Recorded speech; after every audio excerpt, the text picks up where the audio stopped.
Welcome, everyone, and thanks for joining us. We've got a great afternoon planned for you. Before we begin our regular programming, I have an announcement that I was just handed, and I'm going to ask for your close attention.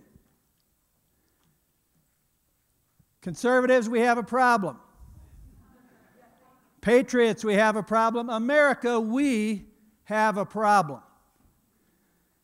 Those of us who believe in constitutional limited government, individual liberty, personal responsibility, economic freedom, a strong national defense, American exceptionalism, and Judeo-Christian moral truth, we're not just losing elections. We're not just losing legislative and policy battles even when we thought we won the election. We're not just losing America's leadership position in the world. We're not just losing the foundation and framework of America's culture that made her the greatest nation on earth. We're losing the republic that was entrusted to us as Americans. That's what we're losing. I have a feeling that you're here for the same reason that I am and my colleagues up on the platform are here this afternoon, and that is we are unwilling to continue losing. Am I right?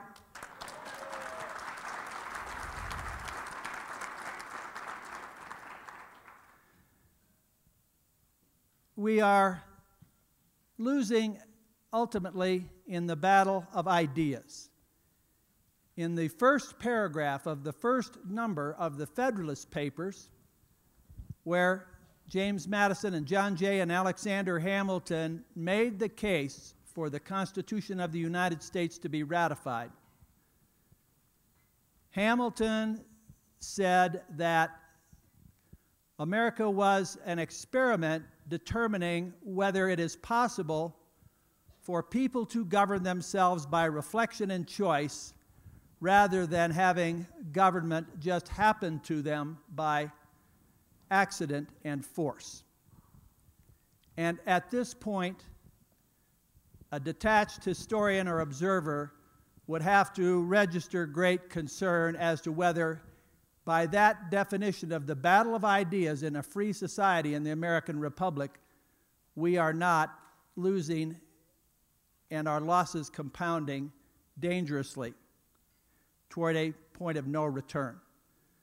But I'm here because I'm a positive, optimistic, hopeful, never quit fighting, never quit smiling guy, passionately in love with these United States of America, and I think, again, that's why we're all here.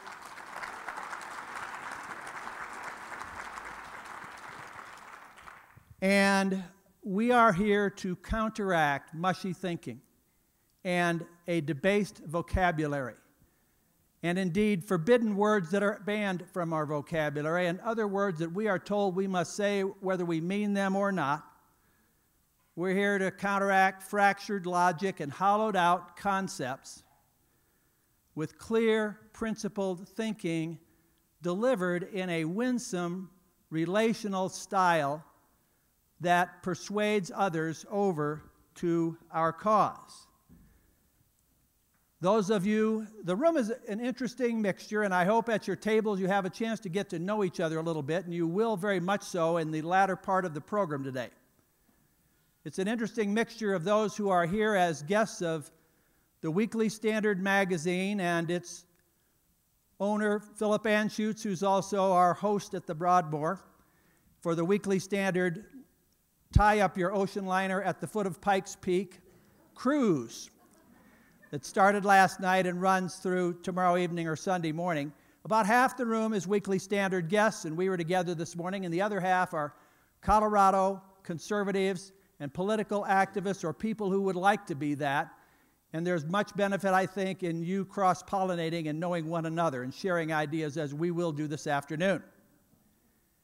Those of us who are here for the Weekly Standard opening presentation this morning, Bill Crystal, I was particularly impressed when you took a question about the way we can't get an even break from the media and you did not deny the premise, but you warned that we must think about what we ourselves can do better. We've got to look in the mirror and not just constantly look for someone else to blame.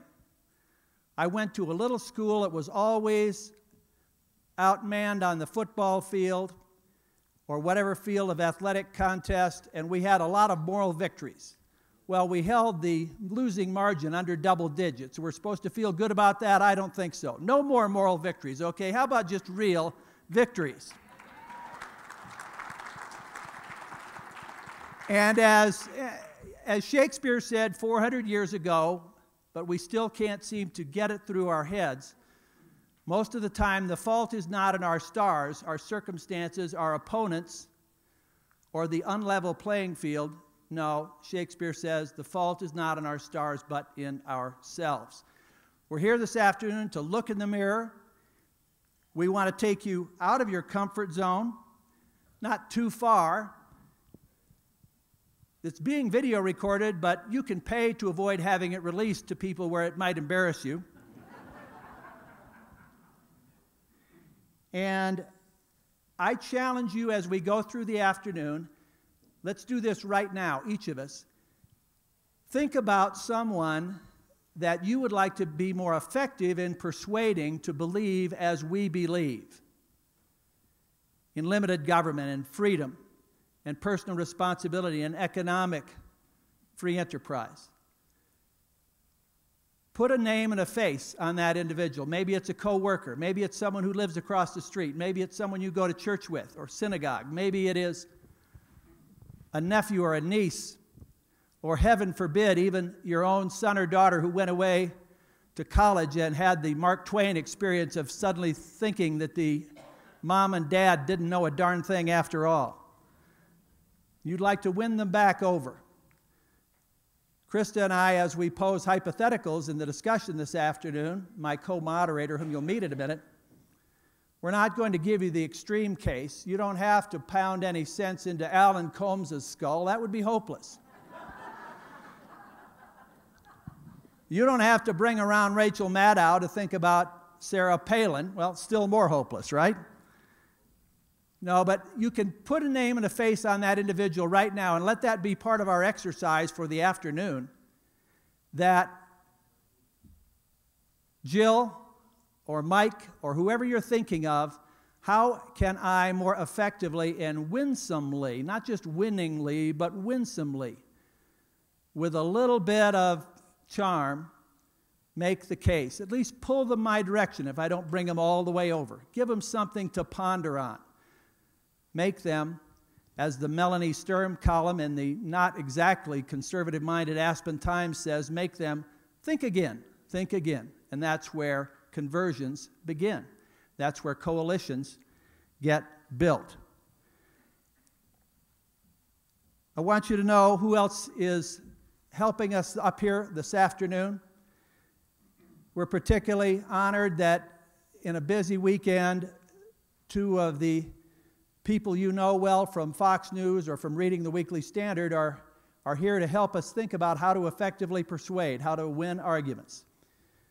Bill Kristol, second from right as you look at the stage, founded the Weekly Standard magazine in 1995.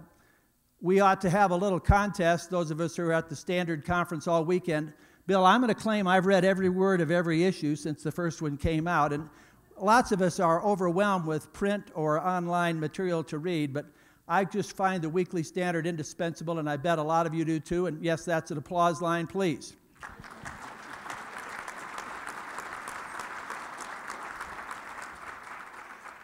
I first got to know Bill Kristol when he was Chief of Staff for Education Secretary William J. Bennett in the Reagan administration, and then had the same responsibility for Vice President Dan Quayle in the George H.W. Bush administration. He worked for two men who spoke their minds, and he is cut out of the same cloth, not to mention his late, distinguished, never forgotten father, a hero of the conservative resurgence of the last several decades, Irving Kristol.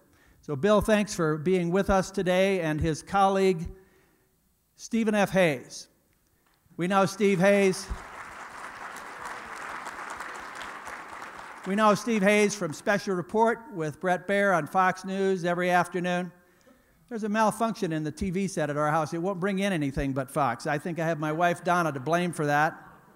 Steve also writes for the Weekly Standard and indeed has filed online last night after a hectic day traveling in here through the disruptions of tragedy and fear at the Houston airport. Steve has filed an important news story about the shameless and utterly unscrupulous manipulation of intelligence about Benghazi that you'll read in your print Weekly Standard soon, and you can read it online right now, but please put away your devices for now if you don't mind. And on your right, my co-moderator, one-time liberal Democrat, former congressional staffer in Washington, D.C., former education policy director of the Heritage Foundation, now with a group called Colorado Future Project under the Independent Women's Forum organization that operates nationally that lots of us admire and value, and co-host of a radio show every Sunday night in Denver that I hope lots of you are listening to who live in Colorado called Backbone Radio. This is Krista Kafer. Please welcome Krista.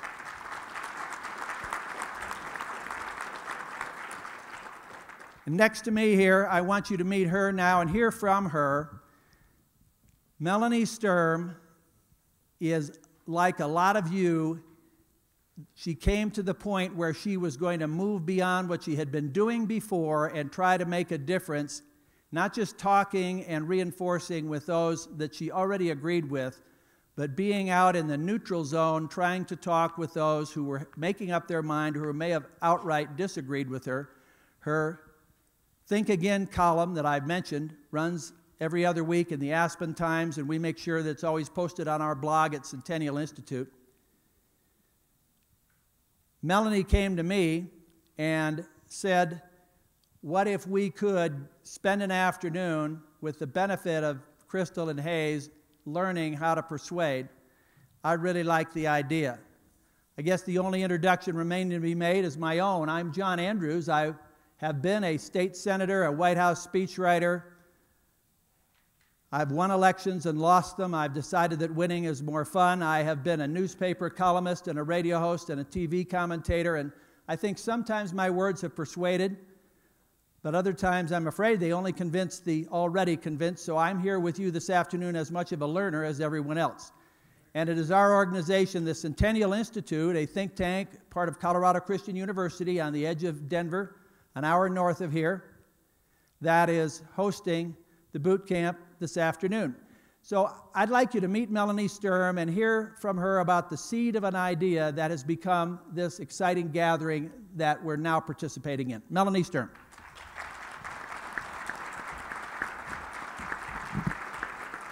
When I first had this idea, I decided to take it to John Andrews at Centennial Institute because I told him, if any of you have ever read the book The Tipping Point, you have the maven, the connector, and the salesman, and I think it's safe to say John comprises all three. If you've ever been to the Western Conservative Summit, and I went for the first time last summer, and the conservative world of Colorado opened up to me because by definition, I don't live in my comfort zone. I live in Aspen, Colorado. And the Weekly Standard is like my intellectual fire hose, among other magazines and newspapers and columnists that I like to go to.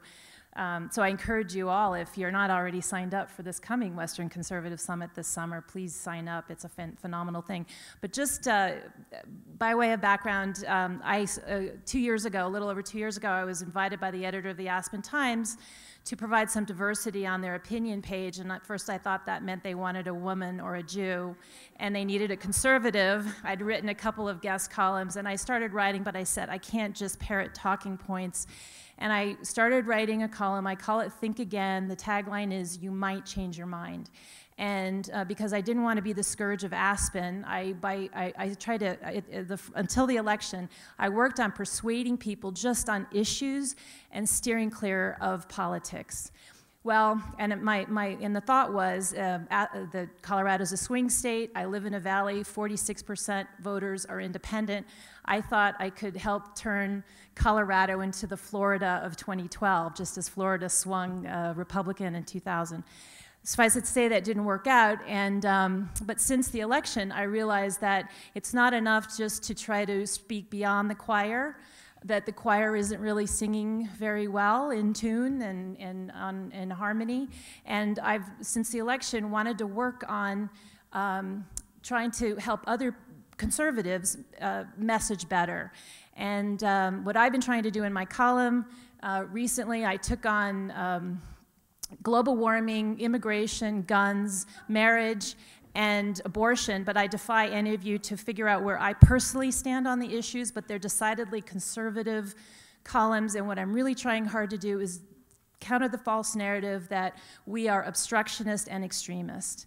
And that's what I'm trying to do. So I go to a lot of conferences like this now, and I was at a conference in January, the National Review Summit on the Future of Conservatism, and Bill Kristol was up on a panel saying, we need to communicate better, and pounding that point home, and we have the winning policies. And when he came down, I walked up to him and I said, well, what about we the people? Shouldn't we the people, not just our leaders, learn how to message better? And he said, that's a great idea. Why don't you call me on it? And so the rest is history. I'm so grateful to Bill and the Weekly Standard and Steve for participating in this, and to Centennial for convening it, and Krista and John for helping to moderate. And nothing like this happens without a lot of worker bees who can't be identified now, but I'm just so privileged that a kernel of an idea that I had got to be tried out like this. And Bill earlier was saying, if it doesn't work out, it's all my fault. And I just think that's a little performance anxiety he's experiencing here. But I've been feeling like in real estate, they say the three important things are location, location, location. I think in something like this, it's the quality of the speaker, speaker, speaker, and we couldn't do any better than we have now. So thank you very much. I'm very excited.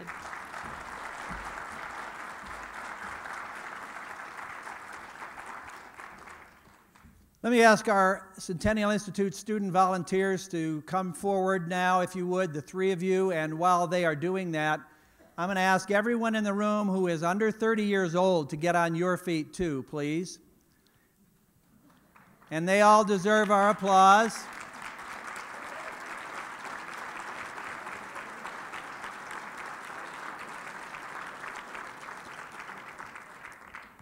I want you to know, my young friends, come on up here where everyone can see you, please. You'll be meeting first Robin Fambro. She's from Branson, Missouri, and Josh Sherwood and Alyssa Silkwood from right here in Colorado Springs. And these are three of 1,000 terrific undergraduate, conservative, Christian, patriotic leaders of tomorrow that we're preparing at Colorado Christian University. They're helping us put on the program this afternoon. And I wanted everyone under 30 to be on their feet so that we could be reminded it is for these young people and their generation and the generation yet unborn, and the teenagers, and the kids who haven't yet turned 10, that we must do a better job, because we will, as I said earlier, lose the republic if something doesn't change, but in this room, there is enough to begin the change that we need. Josh, Alyssa, and Robin, thank you. We're grateful to you and to your generation.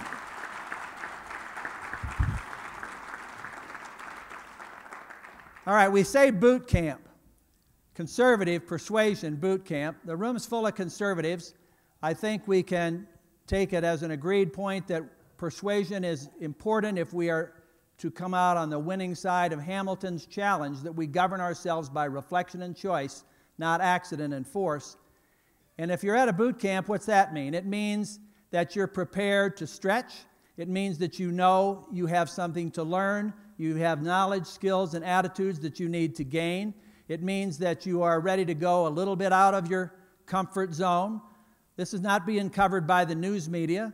The only discomfort that you may feel is you wish you had said it a little better as you go around the tables, or if you stand up to address the room as we have interaction after Bill and Steve are interviewed by Krista and me. If it was an intellectual salon you were looking for, go up the road to Colorado College. If it was a day spa you were looking for, there's one of those across the lake right here at the Broadmoor. This is boot camp. Prepare to be a little bit stretched. A couple of you have already said to me, Andrews, I'm coming on the condition that I don't have to say a word. Well, that's a challenge for those of you that are sitting at the table with those people whom I will not identify by name. I bet you can get them to say more than a word.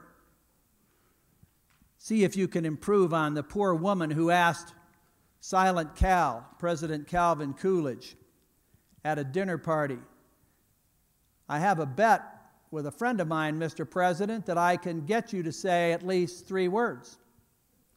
To which Coolidge replied, you lose.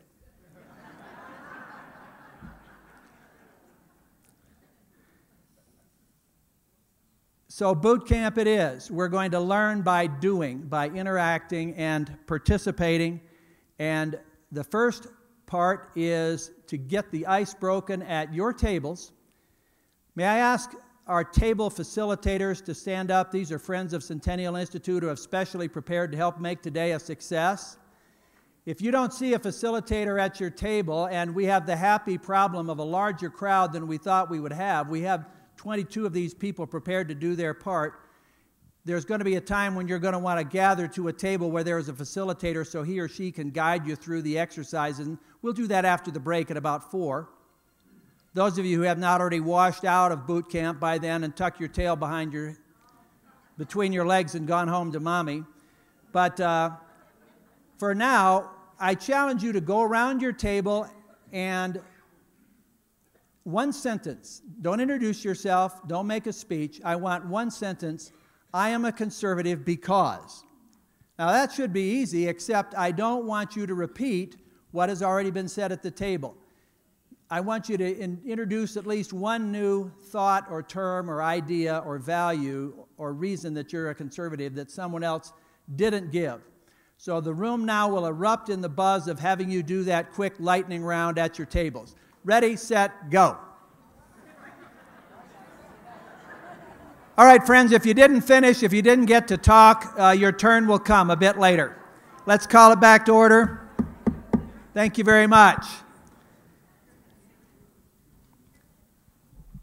I mentioned that I've been a radio host, and Krista Kafer, my colleague up here, is a radio host on Backbone every Sunday night, 710 KNUS in Denver. And so we're going to go into talk show mode for a little while now. And Krista, I believe that you have some answers that you want to squeeze out of Bill Crystal and Stephen Hayes. You're going to make them answer whether they want to or not. So take it away, Krista Kafer. Yeah, and they will answer. And here's the thing. Now that I've been outed as a former Democrat, I could probably replay that role.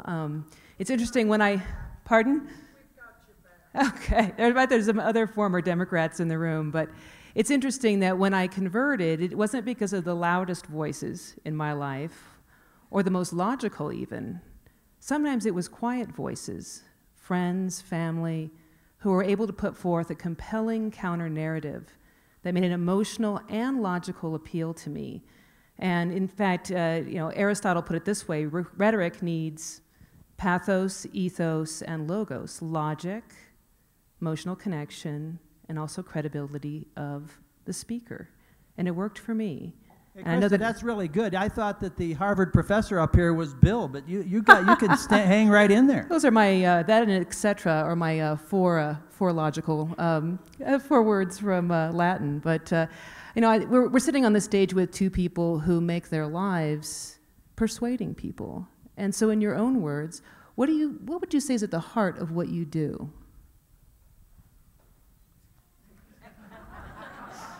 Well, I should probably start out by saying if I were more successful in my efforts to persuade people, Barack Obama wouldn't be president. The media would be covering Benghazi. You're right, it's all on you. A lot of these things, are manifestations of my inability to persuade. What was the question? What's at the heart of persuasion for you? I think actually, in sort of an odd way or a counterintuitive way, I think the heart of persuasion in many respects is listening. Making sure that you're understanding what, if it's an opponent on, if it's Juan Williams on Fox, if it's somebody I'm in a debate with at a cocktail party with my wife, making sure that whoever it is that I'm ultimately trying to persuade gets the sense, because it's real, that I'm actually listening to what he or she has to say and responding to what he or she has to say. And E.J. Dionne, who's a liberal columnist for the Washington Post, gave a talk to this group in Washington, D.C. when I came down as a part of a grad school class in journalism. And he said, your goal should always be to try to engage the best arguments of the people who disagree with you. And I have to say he hasn't necessarily lived up to that in the years since. But I've really tried to. I really try to make an effort to do that, to engage the best arguments of the people who disagree with me, so that ultimately, if you win the arguments, you win for a reason. Oh, I like that. Listening is at the heart of it. Bill, what is it at the heart for you? Yeah, I'm not sure, as Steve says, I'm not sure we're the best persuaders in the world, and it's honestly not quite what we do for a living. I mean, we say what we think to some degree, and sort of let the chips fall where they may. So one point I would make is, if you want to persuade people, take a look at the people who do make a living persuading people and doing so successfully, which is politicians who actually have to win elections, which Steve and I don't have to do. And I would say especially politicians in tough states or tough cities where it's not inevitable that they're going to win. I've always thought that we talk to each other a lot, or we admire politicians we like sometimes who are running in pretty safe states, conservative states, who can be extremely articulate in making conservative arguments. We don't really know whether they're very good at converting or persuading or even calling it doubt in terms of their own premises liberals. On the other hand, we know for a fact that Ronald Reagan won in 1966 in California, would beat a popular incumbent Democratic governor. We know that Marco Rubio won overwhelmingly in Florida, a state that Barack Obama carried twice. We know Scott Walker won in Wisconsin, et cetera. I really think in a way, it's best to be simple-minded about these things. These days with YouTube, it's not very hard to watch these people. And the single best thing I could recommend if you're engaged, not even in politics, but just in an attempt to persuade people, is to just go watch some of the people who we know have succeeded in doing it. And I do think you'll find some of what Steve was saying about listening. The other point I would make, and I think you'll find this from these politicians, is people aren't going to overnight, and maybe you'll have some fantastic eureka, fantastic argument, and people will have a eureka moment, and the scales will fall from their eyes, and it'll be, they'll suddenly, quote, convert. That's really not how it usually works in my experience. My father once said that he was a neoconservative. He had been a liberal, not that much of a liberal, but still a Democrat, a Humphrey, Scoop Jackson sort of Democrat. He said a neoconservative, which is what he was, is a liberal who's been mugged by reality. And I think there's a deep truth in that, in the sense that he was not that much persuaded by any arguments, I wouldn't say. He had read, he knew Bill Buckley, he had read Hayek, he had read the greatest conservative thinkers, he'd read the greatest liberal thinkers. He had his own views, which were a mix of the two. But what really moved him pretty substantially in the late 60s and the 70s was actual events happening in the world and in the country. And I do think that's an important thing for us to remember. We're engaged in the business of talking and writing, so we think arguments matter the most, but reality matters the most. And if you can ground your arguments in reality, I think that's something we don't do nearly enough of. I mean, if we have an example of a liberal policy failing and an example of a conservative policy succeeding, just in a simple sense of creating jobs or reducing crime or causing the peaceful fall of the Soviet Union or whatever policy area we're talking about, that could be persuasive to an undecided voter, to someone who's not certain what his views are, in a way that the most eloquent and elegant arguments about the nature of communism or the human nature or whatever, those are worth making too. I'm very much for that. But honestly, for the kind of person in between, I think it's the reality that often matters, and which means calling attention to reality and making fact-based arguments, I think, is very effective. Final point, I've gone on too long, but I'd say, so after my father said a neoconservative is a liberal who was mugged by reality, a young friend of his who unfortunately died quite young, a guy named Mike Scully, a wonderful guy, said, there were then a bunch of people running around saying, well, I'm sort of understand that the old liberal stuff doesn't work, but I still want to be a liberal, so I'm a neoliberal. That was a big term in the 80s. And Mike said that a neoliberal is a liberal who's been mugged by reality and refuses to press charges, which is a very deep insight, because And I think this was Romney's problem in 2012. He said, Obama said it will be hope and change, wonderful economy, everything will be great, but look at reality.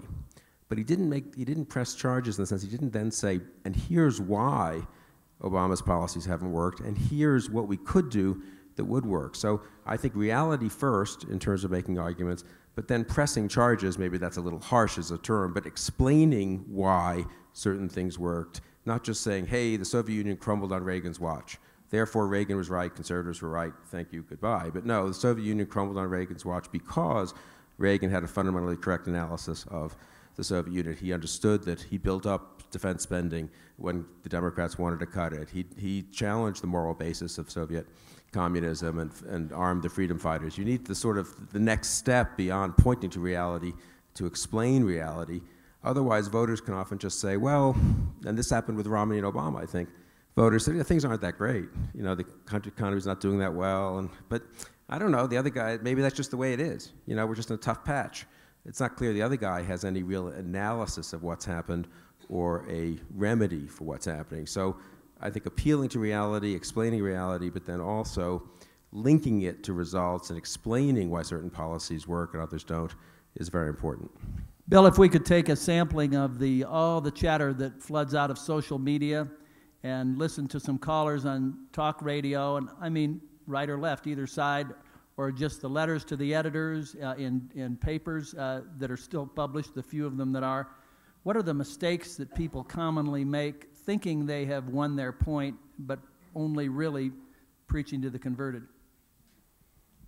Yeah, I mean, a lot of conversation is talking, either preaching to the converted or talking among people who share views, and that's fine. That's totally legitimate. Incidentally, you can learn a lot by having conversations among conservatives, because it's not like we all agree on everything or that we have all thought of all the different arguments. So I'm not against that, but there is a way in which I think a lot of people, if you're talking among conservatives, you think, here's a real clincher argument that no one else has thought of, or here's a factoid that no one else has cited, and you say it, and you're conservative, you're a caller into talk radio, you say it, the talk radio host says, that's great, that's an even better talking point than I had before, and you're both patting each other on the back. There's no evidence, really, that it's actually persuaded anyone out there, and there is a difference between winning an argument and sort of defeating your opponent in a debate and persuading someone of everything. How many debates have people in this room won? And if they were an objective scorer, an Olympic judge who wasn't an East German or something, would give you the victory on points, but the person walked away and didn't change his or her mind. There's a feature in the Standard that I always enjoy called Sentences We Didn't Finish. And when I see a letter to the editor of the Denver Post that begins, let me see if I have this straight, I know it's somebody who is very smug about how clever their point is going to be. And I don't need to read the rest of it because I'm not going to gain any new facts or logic or information out of it at all. I'm thinking smugness may not be a good quality for persuasion. Steve, you were talking about being at the cocktail party. People wanting to prove that they were right before, which is understandable intellectually. Believe me, we all have that instinct of, hey, I said this 3 years ago, and now it's working out the way I said, the way I feared. But as an actual way of conducting a discussion, it's the most annoying thing, of course, this is John's point, that people can do, and it's much better to say, we hope this might work out okay, but gee, it doesn't seem to be working out well, then I told you so. Yeah, for the facilitators at the tables, we had a boot camp an hour ago, and somebody pointed out that marital arguments are kind of a good proxy for how to argue or not argue politically with people that we want to win over. And I told you so has never worked very well for me in marital arguments, I've got to say. Yeah, I told you so is kind of, not the most effective. But you were talking a little bit about being at the cocktail party and what the best way is to roll out, something that you're thinking about. What is the worst thing or worst couple of things a person could do when trying to persuade a peer? Well, let me set the record straight. I don't go to that many cocktail parties. This is a favorite of Rush. When I listen to him, he's always accusing people who live in or around Washington of spending their lives at cocktail parties and being corrupted. He's right about a lot of that. I'm just not one of those. So this was a cocktail party with my friends out in the boonies in Maryland, in real America. Look, I really think that... Why don't we just turn off the video camera while Hayes digs himself out of this one? Well, look, I live way out of the belt, outside of the Beltway. You know, it's nice to get out there at the end of a day inside of Washington, where people lead normal lives, relatively normal lives. Let me just underscore something that Bill said very quickly about persuasion and about the need to attempt to persuade. You can't persuade anybody unless you're making an argument, unless you're actually engaged in the process of trying to persuade. And I think that this is, if I had to cite 3 reasons that Mitt Romney lost, I would put that at or near the top of the list. He didn't make arguments about why the Obama administration had failed. He merely restated his supposition that the Obama administration had failed. So rather than spending time talking about the economy or putting why the president's stimulus plan didn't work or putting forward his plan, he simply told voters again and again and again, the economy's bad, the economy's bad, the economy's bad. And even when it didn't mean that he was doing better in the polls or increasing his support, he continued to make that very same argument. I think that's a big problem. Secondly, and I know that I'm risking sort of lapsing into Dale Carnegie or Tony Robbins mode here, but you know, I think John's point about thinking of political arguments in the same way that you think of marital arguments and not resisting the temptation to say I told you so, and actually taking the time to listen to the arguments that people on the other side are making is incredibly important, even if you reject every single word of the other person's argument. And I'll probably shock and maybe anger some people with the person I'm going to use as my good example on this. Barack Obama, in his original campaign, 2007-2008 timeframe, did this as well as anybody. And I remember we had gone out, we'd had a discussion, me and Bill and Mike Murphy, who was writing some things for our website at the time, and Matt Continetti had a dinner. This is in the fall of 2007, and we were asked, we did a sort of a survey around the table, who thinks Barack Obama is going to win the Democratic primary, which was not the prevalent position at the time, and who thinks Hillary Clinton is. And I think we were unanimous that Obama was likely to beat Hillary because he was sort of magnetic and he made better arguments, and certainly that was not the prevailing view at the time. Well, I went out then and reported on Obama, and I chased him around Iowa. And they wouldn't let me on his campaign bus, I think because I worked for the Weekly Standard, maybe understandable. So I rented a car and I drove behind his campaign bus all around Iowa. And I particularly remember one event that he did in the western part of the state, northwestern part of Iowa, which is conservative part of the state. And he's talking to a big audience and takes some questions and answers afterwards. And a big, stocky guy stands up wearing camo, all camouflage, head to toe, and basically gives a mini speech and then ends the speech with what could be interpreted as a question for then Senator Obama about the Second Amendment.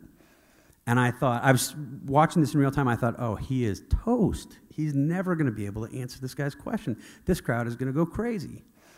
And Obama said, you know, very politely, well, I thank you for that question. It's a very important question, and it's giving me an opportunity to make clear some of the misperceptions that I think a lot of conservatives, Republicans have about Democrats, and my position in particular. He said, there's no question that the Constitution protects or guarantees a right of individuals to bear arms. And he went on and talked about the Supreme Court and, you know, made his point, and in a sense was simply repeating the speech that this fellow had given, basically validating his point. You're making good points. And then he went on to say, now here's where I differ. And he offered, you know, basically boilerplate. I mean, it wasn't a real attempt, I think, to persuade this crowd that you should be with him. But the end of the exchange, I think, left people in the audience who were totally hostile to the president's position, and looking at the president's position today would be even more hostile at his position, thinking, this is a little more complicated than I thought, and he's actually given this some thought. And if you can start at that point and then build on your argument, you're going to probably have a lot greater chance of success. Steve, it reminds me of what someone said about Franklin Delano Roosevelt. After he'd been president for a couple of years, the observation was made that he had only a second-rate intellect but a first-rate temperament. And I think for our purposes this afternoon, there is so much merit in our thinking about the tone of interactions that we have. Steve just described an interaction with a crowd, and none too friendly of a crowd. But the interactions that we have with individuals, or a small conversation with a couple of friends over drinks, the tone can matter a whole lot more than the content. Well, I also think it's important to sometimes diffuse people's tendency to want to get really defensive. I remember a friend of mine said to me, you know, I can't vote for Romney, he's scary. And I said, well, it seems kind of boring to me. And it was a way of diffusing it and not buying into her argument, because then I could lay the platform of saying, well, you know what, for just a normal guy, here's the things that he believes that I agree with. And it diffused what was going to be kind of a loud argument. How do you diffuse and pivot when you argue with someone you disagree with? I mean, I think Clinton, I'm older than Steve, so I remember Clinton in 91, 92 as a candidate who was really fantastic at this. And I remember, I'll now say I did tell them so about the Bush White House. I remember meeting in the Chief of Staff's office in the West Wing in the first Bush administration, the George H.W. Bush White House. I was Vice President Quayle's Chief of Staff, so I was invited to kind of a senior staff level meeting with some of the political guys from outside. And they were all very confident. It was September 91, so it was pretty soon still after the first Gulf War. President Bush's approval rating was 65%. Cuomo looked like considered the most senior Democratic challenger governor, wasn't going to run. The people who ran in '88, Gore and Gephardt, who were considered possibly formidable foes, weren't going to run. Bill Bradley, who was a formidable character, had said he wasn't going to run. And everyone was feeling very cocky. And I remember someone said, what about this guy Clinton from Arkansas? And, oh, no way, you're kidding. There's some scandals, it's a small state, and he's got no national experience. He'll be easy to beat. This Vice President Bush, who served with Reagan for 2 terms and now is president. And I remember saying that I had seen Clinton, actually. I knew him a little bit because he had worked with Secretary Bennett, actually, at the Education Department. Clinton was kind of a moderate on education reform, and we had some bipartisan stuff. And I then saw Clinton do actually speak at a big group. I can't remember why. It was some sort of accident almost. And it was a pretty conservative group, and he got a question on abortion. And someone stood up and very eloquently actually made the pro-life case in a brief way and said, I just can't understand, Governor Clinton, how you can just defend this right to kill the unborn. And it was mostly kind of a liberal group, so there was a little bit of hissing at the question. And Clinton was really masterful. He said, no, that's not right. That's a legitimate point of view, and I think many decent Americans, millions of decent Americans, put such a weight on the life of the unborn child that they don't want to make abortion legal. Here's how I think about it. And then he gave a long explanation, somewhat disingenuous probably, but of how while he respected that, he thought the greater danger was government intrusion into a woman's right to control her life. And he went into a fairly well-spoken defense of the right to abortion, but very, at the beginning, sort of disarmed, I would say, some of his critics, not all of them, obviously, because he still was defending the right to abortion. But if you were sort of on the fence, if you weren't sure, he seemed like a reasonable guy who took the arguments of his critics seriously and who didn't want them to be hissed at or booed. And I remember saying at the White House that in September, I thought Clinton could be a more formidable opponent than a lot of my colleagues realized, and they dismissed it. And sure enough, Clinton really was excellent at this. He would always give something, or seem to give something, to the other side in these debates. And then I think for someone who thought, well, gee, there's some merit in both sides, he looked like a reasonable guy who had thought about it and had come down a little, ultimately, on the side he came down on. I'd ask both of you, apropos of the issues of today, where we have Republican friends, all four of us, and lots of us in this room, I think, will identify with the kind of Republican friends, some of them being solid conservatives, at least more economically conservative, and some of them being libertarian, and some of them being moderate Republicans, but what they have in common is the insistence that defending and pivoting is not enough on certain issues such as immigration or pro-life or gay marriage, that we've just got to somehow jettison those beliefs and reshape our coalition, or we will never be able to win. And I'd be interested, Steve and Bill, how you react to that. Do we have to jettison No, our I mean- beliefs, or could we hold our coalition together?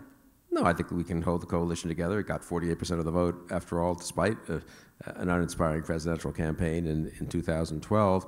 I mean, people should obviously make up their own minds on issues, and I'm not one who goes around, you have to believe this because you're a Republican, or if you polled conservatives and Republicans, they would differ on a bunch of issues. I would do think in a huge nation like ours, where it takes 60 million people to elect a president, and takes even 100,000 or so to elect a congressman, you're going to have a lot of people voting for different reasons. And I think within the coalition, it's important to be respectful of other parts of the coalition. I mean, I'm pro-life, and I've got many, many friends who've been active in the pro-life movement for a long, long time. And I would say for them, they're aware that there are Republicans who aren't pro-life, or strictly pro-life, certainly. But I've always been struck with this. There are two kinds of sort of pro-choice Republicans. There are pro-choice Republicans who say, look, I've thought a lot about this, and I think we need to be, at least maybe the first trimester, keep the government out of this. But I respect people who think that's a bridge too far, and I think we can work together on stopping late-term abortions or whatever. And that's been true of a lot of successful pro-choice Republicans. There have been a lot elected around the country, obviously. There's another kind of pro-choice Republican who can barely mask his contempt for pro-life Republicans, who thinks they're just a bunch of lunatics and yahoos. Maybe you need them to get elected, but certainly in an unguarded moment will just dismiss them, and often sometimes even in a guarded moment will dismiss them. I remember Christy Todd Whitman was this type. I think John Huntsman, not so much on the life issue, but on other issues, was that type of presidential candidate where he just couldn't mask his disdain for sort of the rubes in his party. And there's some of that on the other side. It goes both ways. And I think the key to holding a coalition together is to be respectful of people with whom one differs, and not to think that you're ever going to have a political party which has thousands and millions of people who are going to agree on everything down the line. What's the secret to being true to yourself, but being able to communicate in a winsome way? Steve? I'm not sure I do communicate in a winsome way.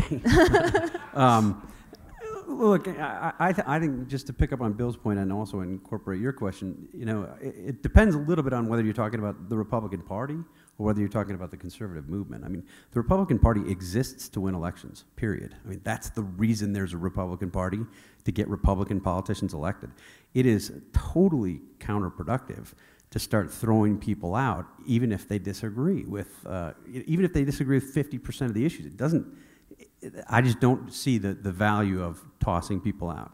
Now, having said that, I'm somebody who identifies a lot with the Tea Party, and I'm probably libertarian or radical on economic issues and some other issues. And so when I see people making the argument that we want to elect the most conservative candidate in the race or push the most conservative positions, I am open to that argument, sympathetic to it, and often want to do it. But what I think, a lot of conservatives, and this may or may not apply to people in this room, but it certainly applies to some people in Washington and at the national level, is this sort of knee-jerk inclination to label a talk radio person or a talker on TV or a politician, elected official, based on one issue where that person has sort of stepped out of line.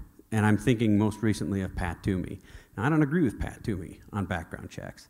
I don't have any special insight as to why he made the arguments he did. Some people say politics, some people say he's being consistent. He voted this way a decade ago. But Pat Toomey is a strong conservative. He's one of the best conservative voices on fiscal issues. And to go, as I did not long ago, and listen to Pat Toomey being described as a rhino and the next Arlen Specter and all this stuff, is totally preposterous and counterproductive. So I guess that's where I would draw the distinction between sort of conservative movement and Republican Party types. Krista, I was warned that the time might come this afternoon that you would revert to your college student liberal Democrat mentality and try to pin Hayes and Crystal back with a tough question. Maybe that time has now arrived. And that sounds good. So you have to imagine me with short platinum blonde hair and a green nose ring. That was me as in my liberal self. But I'm going to ask you a couple of tough questions in my old persona, and I want the crowd to pay attention, because if you hear an answer that you think is really compelling, really interesting, We may just ask you to volunteer that after a little back and forth. So imagine punky Krista, not conservative Krista. It just seems to me that things are really getting better, and things were pretty bad under Bush, and it looks like President Obama, he inherited a mess and he's making it better. Wouldn't you say that overall President Obama has been a good president? Now, just can I clarify the objective here? So my goal is to persuade you, not to make you look foolish. Yeah, as hard as that is. Okay. Yeah. She's Boy, capable. that's tempting. She's capable of making herself look foolish. So yes, I can do that on my own. Well, as important as it is, I think, to validate the question and all of that, there are certain points where that's just not possible. And this is one of those moments. I'm not going to say that's a wonderful question. Wow, I can see why you think that. But I will, at the same time, resist the temptation to call you nuts in the interest of comedy. I guess I would say, if I were faced with that question, look, there are lots of people who have criticisms of things that happened under George W. Bush. There are people who think that the administration went too far in its response to the 9/11 attacks. There are people who think that the Bush administration didn't pay close enough attention to spending and saw debt and deficits grow. That's not an argument that he was a bad president or a failed president, but it's a recognition of the fact that no president does everything right.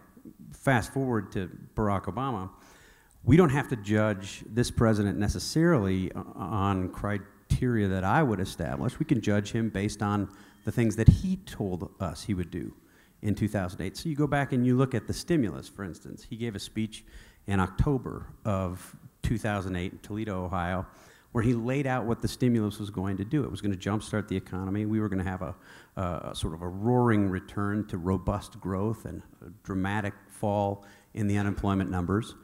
And it didn't happen. And you look at the projections that his economists, White House economists, made in January of 2009. Now, we're not using the Cato Institute or the Heritage Foundation, but what the administration themselves told us that they would do. Unemployment would not rise above 8%, and in fact, we had nearly 40 months of unemployment above 8%. This is what policy failure looks like. If you're ever trying to show people what a policy failure is, it's this. Beyond that, if you look at where the stimulus money went, it went to projects that nobody, even you, liberal Democrat, would think is a wise expenditure of our money. There were programs that taught people how to properly apply condoms. There was a program at SUNY Buffalo that measured how intoxicated people got based on whether they smoked pot alone or smoked pot and drank malt liquor at the same time. $500,000 of federal government money. This is not the kind of wise expenditure of taxpayer dollars that the president said he would engage in. I don't think that that's a proper role for government, and I don't think that if you look at the breadth of the president's plans and the promises he made, he lived up to them. Well, the people who participated in that SUNY program probably had a lot of fun, though, I'm thinking. I would think they did. They literally paid people $40 a head to go out and get drunk and smoke pot. It's a true story. Great use of taxpayer money. How would you answer that question? I'd probably say that it's the kind of question you'd expect from a platinum blonde with a nose ring, I mean, it does raise the interesting question. There are times when you do want to ridicule or crush someone if you're debating that person, if the person you're trying to persuade is not the questioner, but others watching. I mean, winning a debate is an effective way of persuading undecided people. So I'm not entirely, we've been sort of working on the premise, which I think is probably most often the case in real life, that you're trying to persuade the person with whom you're having the argument. But there are times, if you're up on a stage, for example, where you, and the undecided people, so to speak, are out there, that I don't think I'm going to persuade Juan, no matter how sympathetic I am to his argument, accept his premise, don't treat him like don't beat him up like a battered wife or something like that. So there, the question is how to persuade people out there, which still requires thinking about what how do you get to people who don't share your premises? So yeah, no, I would have said something like what Steve said. I think. Well, I think judging people by their own promises is very effective. I mean, that is to say, Obama made certain promises about Obamacare, about the economy, about the world. I mean, wouldn't have gone down the path he went down, but if you look at what he said in the Cairo speech, if you look at what he said about Assad leaving 2 years ago, if you look at his hopes, his outreach to Iran, if you look at a lot of things he said he would do, and we've tested his policies. He's the President of the United States. He had Democratic majorities in both houses for the first 2 years and has had in the Senate throughout. No one has stopped him, really, from pursuing most of the foreign policies he wanted to pursue. How are they working out? I mean, this is a very good test case in the real world. It's reality that's causing trouble for President Obama and unfortunately for the rest of us as well, for the country as a whole. It's not, conservative opposition and Republican obstructionism. So I think, again, what Steve did is the right way to go sometimes, to say, let's judge him in his own terms. My weekly Persuasion Bootcamp is grad school, so I'm in grad school every week. And the students are extremely liberal and say those kinds of questions. And the professors are actually to the left of the students. So it's basically the Marxist prof, the idiot students, and me. And I really do have to rein it in. And I found that what I try to do is just plant seeds, because I'm basically arguing with my former self every week. But I like your tact of using his measures against him. Now, I told you guys that you would have to put your listening ears on and kind of think about what you found to be most compelling, or perhaps you might have another tack. And John's got a microphone. What have you heard in this colloquy over the Obama presidency and evaluating it, or what have you heard in the discussion overall where Bill and Steve have shared with us their thoughts about how and how not to effectively present the conservative message, either by way of a comment or a question? Start right here. Stand up, if you would, and give your name. Bob Drasner from South Texas. One of the words I did not hear up there that came up at our table was to do our best to make it appealing instead of confrontational. I think you're right. It is, like I said, with the students, it is a temptation to hit the nail on the hammer, or treat them like nails and use a hammer, but instead I do try to make it appealing. And I think that in Steve's case, in reacting to the girl with the platinum blonde hair and the green nose ring, although you were clear in your message, you were still respectful. I think you were still appealing. Yeah, I mean, I think actually what you're saying is in some ways a version of some of the things that we've been saying up here. It just doesn't, if your goal really is to persuade, you don't gain anything, particularly in an interpersonal context, as Bill suggests. You don't gain anything by mocking or invalidating or denigrating. It just doesn't win you the argument. And I often try to, just to cite another quick example, I will try to use arguments, if I'm trying to make a policy argument, I'll try to use arguments that the left likes to use. So when I was talking a decade ago about Iraq and why I thought it was a good thing to go into Iraq, I spent most of my time making arguments that Bill Clinton had made about Saddam Hussein. So I didn't necessarily point to, I just spent very little time actually using sort of George Bush's arguments about the post 9/11 world, or to the extent that I did use those arguments, I said, look, Bill Clinton was right back in 1998 that when he warned about the most dangerous threat we face is a crazy dictator like Saddam Hussein with weapons of mass destruction and ties to terrorists. I think if you go back and you point to arguments that, that they might be more receptive to from the start, they're likely to stop at least and say, so Bill Clinton said that. Well, it can't be that crazy then. Yeah. Beth Reese from Melbourne, Florida. I really appreciate what both of you said about being respectful of other people's opinions. In my experience, whether you're talking about Pat Toomey or whether you're talking about abortion. In my experience, if you are not 100% behind the party line, you are a rhino. And I think when you revert to that kind of name calling, you lose a lot of independents and a lot of people who are moderates.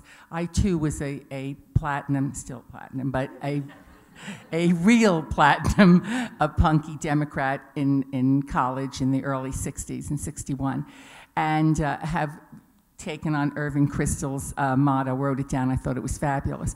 But I do find that is an enormous problem that I have come up against. If I am not in lockstep with whether it's the gay marriage, abortion, gun control, all the issues, immigration, then I am not a real Republican, and it turns people off.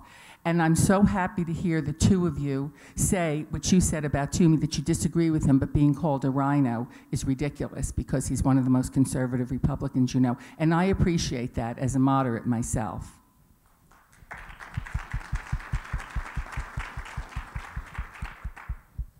So shooting each other in public is probably not an ideal way to persuade the undecided? Well, look, I mean, sometimes it has to happen, you know.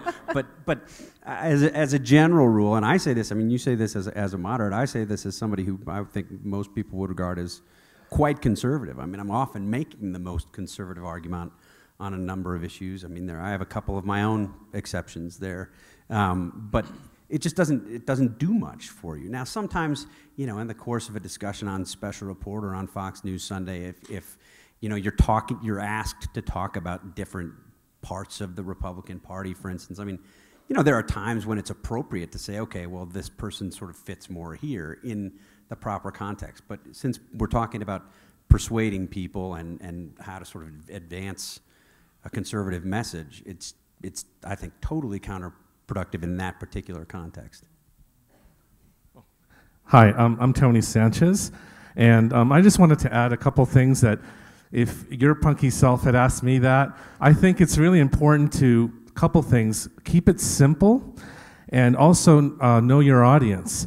And so I might have said something like, well, if you had a best friend and he promised you lots of pizza and ice cream, that sounds really great.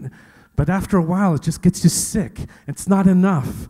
You see, and then I would make a comparison somehow to that, or it could be pot, it could be whatever, but just really make a comparison and say, that's what too much spending is. That's what it will look like. It will make our economy sick. It will make whatever our future sick. It isn't enough to have somebody who has a great credit card and it sounds like he's your best friend. I like the power of analogies. How do you guys use analogies? Well, I love analogies. I think you're exactly right, and especially when you're talking about, I mean, this group is self-identified, self-selected, pretty interested in politics. But a lot of times you're going to be talking to people or trying to persuade people who aren't. And I spent a lot of time defending the Tea Party and talking about the virtues of the Tea Party. And in particular, when I do this with groups that are likely to be, you know, not sympathetic to the Tea Party, in some cases downright hostile to the Tea Party, I talk about the virtues by talking about my son. I have 3 kids. Grace is 8, my son Connor is 6, and my daughter Jane is 3. And my son is the kid, and most of us know somebody like him, in some cases it's a parent, who has no filter. So he just says what comes to his mind at all times. And when our youngest daughter was being born, Jane, my wife had this great idea to bring to the hospital with the 2 older kids capes, Super Brother and Super Sister. And the whole idea was, let's get them to buy in to the whole big brother, big sister thing. And I, of course, said, that's crazy. They're not going to fall for that. We have very smart kids. They're not that dumb. She gave them the capes, and they thought this was the greatest thing ever. So she was right. Don't tell her I said it. They ran around the hospital. Eventually, I had to get them out of the room because it was chaos. So I took them down to the cafeteria. We went down to the cafeteria. We're sitting at lunch, and shortly after, we were joined by a group, sort of a gaggle of nurses, maybe 7, 8, 9 nurses. And there was one nurse in particular who was sort of the leader of the group, and she asked the kids about the capes and was very interested. And she was asking my son about the cape, and he said, well, this is great. I'm the super brother. My sister Jane was just born, and you know, I'm going to be the big helper for all these years, and blah, blah, blah. And as he's talking, I can see him looking at her, and his eyes go from her eyes down to her stomach. And she's not pregnant.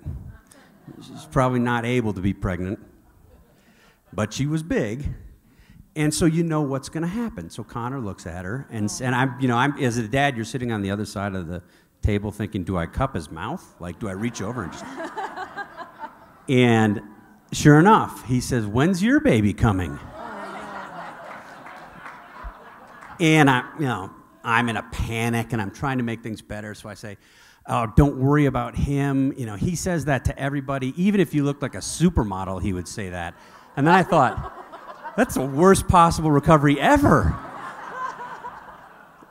So this is sort of how Connor operates. And we go, speaking of nose rings, I take him to the bagel shop, and the woman who's getting us a bagel has a nose ring, or actually she had a lip ring.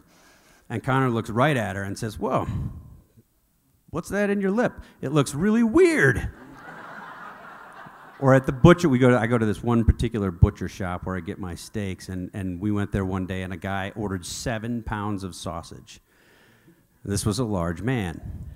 And as the guy behind the counter handed over the 7 pounds of sausage, Connor made the observation that I think most people in line that day would have made. Connor looks at the sausage and says, that's a lot of sausage. You have a fat tummy. And so he just does this. This is what he does all the time. He makes these observations, and the pregnancy thing was wrong. He was wrong, but usually what he does is basically identify a simple truth and articulate it in a way that's uncomfortable for a lot of people. It's not really the way that we operate. So my argument, and I don't think it's a stretch, is that that's what the Tea Party did in 2010. They basically came to Washington, or campaigned before they got to Washington, and asked these very simple questions like, shouldn't you read the bills before you vote on them? And people in Washington to this day, if you say, shouldn't you read the bills before you vote on them, I will get eye rolls from the sophisticated people on Capitol Hill. Oh, you're crazy. That's what we have staff for. We don't do that. But it's pretty simple. You should read the bill. Shouldn't you spend basically what you take in? Yeah, that sounds reasonable. Shouldn't you justify new government programs by going back and looking at the Constitution and the things that are permissible when you're talking about expanding the size and scope of government? These very simple questions are just like the ones that my son asks all of the time. And when I talk to people that way in a group that's not necessarily going to be sympathetic to the Tea Party, you can see sort of around the room, oh, okay, yeah, that makes sense to me. And I'm not sure it works. Mostly I just like talking about my kid, but I try anyway. Steve, there is a federally funded 800 number called the Obesity Sensitivity Hotline. And based on what you've just said about Connor, I predict that there will be a social worker out to your house by sundown tonight. Well, he says it to me, too. I mean, I'll be standing there after a big burger, and he'll say, whoa, Dad, you're getting fat. Krista, I sense that between us are seated some nice enough guys and quite accomplished in their field, but they run with such an extreme crowd.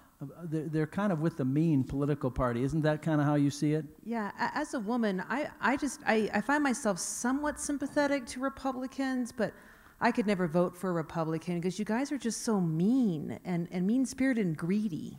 You had Romney saying he wanted Latinos to self-deport. I mean, cruel. And then Limbaugh is slandering that college student who just wanted to be sure she had access to birth control, which every woman ought to be able to have after all.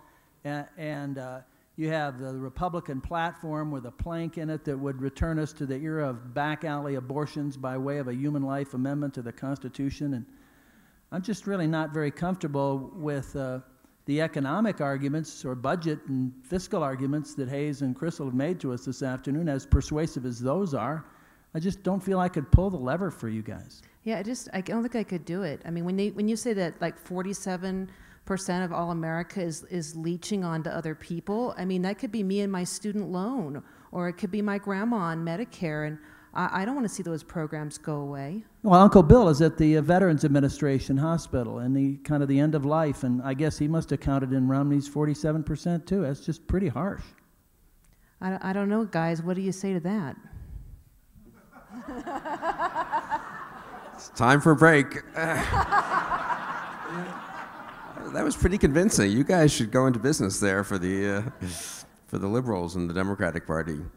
Well, those are, of course, their best arguments, and I think I don't know what the best way, honestly, to answer it is. I mean, there are a couple of ways to go. One is to go defensive and say, no, Republicans aren't mean. Here's what Romney meant when he said 47%. He kind of misstated it, but there's a germ of truth, and here's what the Republican real position is on this and that. I think that's not a particularly good idea. You could spend 10 minutes playing defense and never get a chance to, you probably won't really persuade the young lady with the nose ring anyway, and you won't have time to make your positive argument. So I think to some degree this is where you do have to somewhat evade, in a way, the charge and say, look, I mean, we can each find in both parties people who say things that are unfortunate, that are insensitive, actually. And God knows there are plenty of liberals and Democrats who said terrible things about Americans and America, and we don't judge the entire party by particular misstatements or by one people. Let's just talk about the policies. What really helps working Americans? What helps people coming out of college who have student loans? Surely the current situation where there's less social mobility than there used to be, less economic growth, people are entering the workforce with bigger and larger loans. That's not good for young people. And I think going to that kind of argument, I think pivoting off the charges sometimes, and trying to restate the positive case. Later on, you can sort of, if this discussion goes on a long time, you can deal with some of the particulars. But I think if you just play defense against an effective presentation like the two of you made, the best you get is people say, I guess they're not as bad as Krista and John said, that they're probably still pretty bad. Whereas if you can flip it around and make the positive argument, the positive case for conservative policies. And here I think it's important to connect emotionally and all that, but I really do think that's important, and to be understanding of where your interlocutor is coming from. But I would come back to what Steve said at the very beginning. At the end of the day, the arguments really do matter. I mean, you do have to have the evidence and the logic and the history, at least one or two of those three, on your side. I mean, you can't just, and the analogies are good, but again, at the end of the day, you also have to be able to say, look, here's what happened historically when we tried this set of policies as opposed to that set of policies. In this country or in other countries or in this state versus other states, the states are very good, incidentally. I mean, we have a 50-state system in the US. We have a lot of controlled experiments in different states about what works politically and what doesn't. And I think there are a lot of good case studies right now where conservative policies are working. Rudy Giuliani, tough guy, mean guy. I mean, has there been a meaner Republican in the last 25 years? You know, he really is kind of a tough guy. I know him and I like him, but he is kind of a tough guy and kind of a mean guy at times, perhaps. But is it better for the people of New York that crime is down 60% from when he took over as mayor, that there's huge, is it better for poor people in New York that they can get about their lives and the kids can get an education as opposed to what was happening in the late 80s in New York City? So sometimes a little bit of toughness, one could also say in response, even if it comes with a touch of meanness sometimes, it's better for the people we care about than a sort of, gee, Mayor Dinkins, who preceded Giuliani, whom no one in this room probably remembers, extremely nice man. He really was. Gentleman, courtly, older African-American gentleman who sort of, no one would have disliked him at all. But under him, the city went downhill, and in the real world of New York City, people were suffering under Dinkins, and the city came back under Giuliani. I'm trying to imagine John with a nose ring. It's not. You don't know about the young John Andrews? The young I'll tell John. You about that in private sometime. Yeah, okay, as the hippie. Steve, how would you counteract the liberal duo? Well, I actually would probably give some version of what Bill said, but I would probably be inclined to be slightly more aggressive and to try to clarify what Mitt Romney said, to point out the places where I disagreed with him, which are many in that context, and then make a positive case. So I would have, probably said something along the lines of, started with maybe a point of agreement. You know what, I agree with you that the way that Mitt Romney said what he said about the 47% was bad, because it was wrong. And what I think he meant to say was that he was unlikely to win, talking about the electorate, the 47% of the American populace that is already going to vote for President Obama.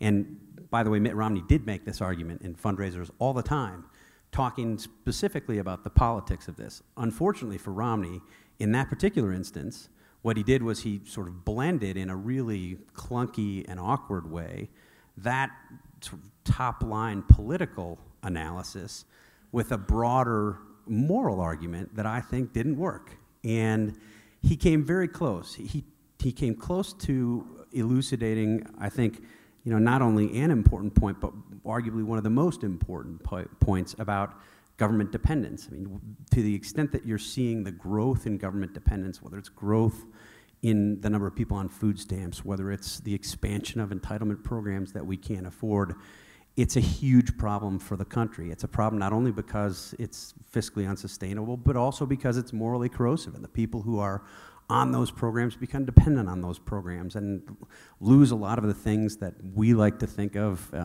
thrift, hard work, incentive, ambition, that have made America successful to this point. But Romney didn't say that. I mean, it's important to acknowledge when Romney said what he said, he ended that section of his 47% thing by saying, in effect, these people are irredeemable. I'm never going to be able to convince them to take care of themselves. If that's not a direct quote, it's very close. And I was personally, if I'm talking to you about this, I was horrified at that. You're running for president of the United States. You have to care about those people. You have to care about all of the people. And it's one thing to make an analysis about the negativity or the problems with the growth of government. And again, key point, key conservative argument. But you can't just dismiss half the population. So I guess I would have agreed with that point and then said, look, the reason I'm a conservative is because markets work for everybody. And when you have something closer to a free market than we have today, you see dramatic increases in upward mobility. You see people who can move from the bottom quintile, the bottom 20% of income earners, to the top 20%. At a rate that's much greater than what we see now with a much heavier government hand. And markets work for that reason. It's one of many reasons to embrace them.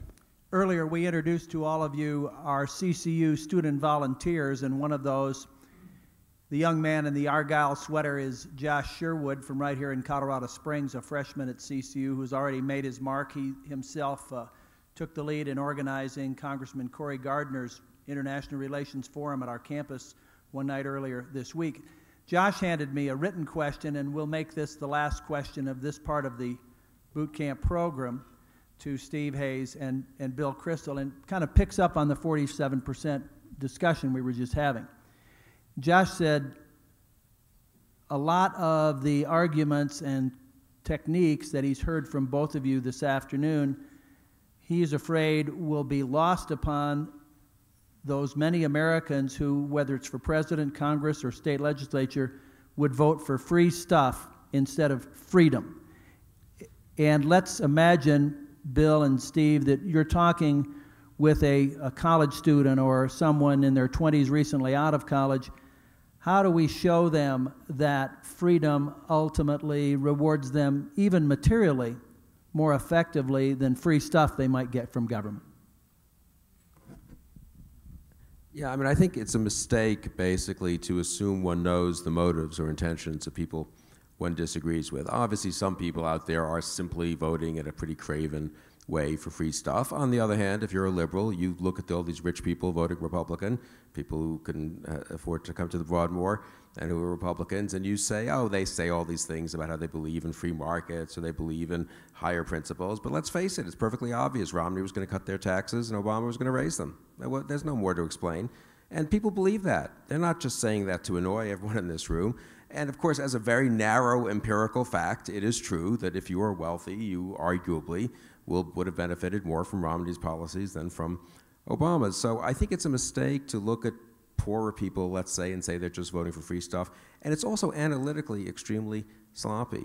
Republicans have not, and conservatives have not been doing particularly badly among lower income, certainly not been doing worse among lower income Americans than they traditionally did. If anything, they're getting more votes of working class Americans.